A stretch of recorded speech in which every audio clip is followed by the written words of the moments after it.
സെക്രട്ടേറിയറ്റിൽ വീണ്ടും പാമ്പ്. ഇന്ന് രണ്ടാമത്തെ തവണയാണ് പാമ്പിനെ കാണുന്നത്. ശനിയാഴ്ച പാമ്പിനെ കണ്ട ജലവിഭാഗ ഓഫീസിനടുത്താണ് ഇന്നും പാമ്പിനെ കണ്ടിരിക്കുന്നത്. വനം വകുപ്പ് ജീവനക്കാരെത്തി പാമ്പിനെ പിടികൂടി. ഇന്ന് രാവിലെയും സമാനമായി പാമ്പിനെ കണ്ടിരുന്നു.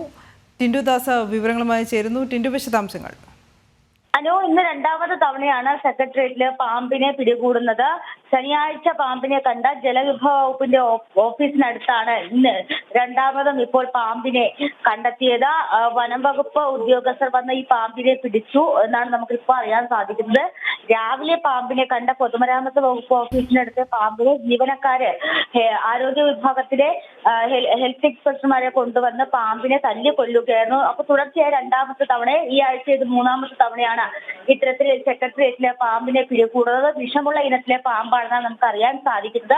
പഴയ നിയമസഭാ മന്ദിരത്തിന് സമീപം വരുന്ന പൊതുമരാമത്ത് വകുപ്പ്, ജലവകുപ്പ് ഓഫീസുകൾക്കിടയിൽ അടുത്ത് തന്നെ ഇത്തരത്തിൽ സെക്രട്ടേറിയറ്റിന്റെ അറ്റകുറ്റപ്പണികൾ നടക്കുന്നതുകൊണ്ട് അവിടുത്തെ ഈ പേപ്പർ, അതോടൊപ്പം തന്നെ ഈ തടി കഷ്ണങ്ങൾ തുടങ്ങിയവയൊക്കെ കൊണ്ട് ഡംപ് ചെയ്യുന്നത് അല്ലെങ്കിൽ കൊണ്ട് അകത്താണ്. അതുകൊണ്ട് തന്നെ അവിടെയാണ് ഇത്തരത്തിൽ പാമ്പുകൾ എത്താനുള്ള സാധ്യത കൂടുതലാണ്. എന്തായാലും ഇന്ന് രണ്ടാമത്തെ ദിവസമാണ്. ഇന്ന് രണ്ടാമത്തെ തവണയാണ് പാമ്പിനെ കാണുന്നത്. രണ്ട് പാമ്പിനെയും പിടികൂടി.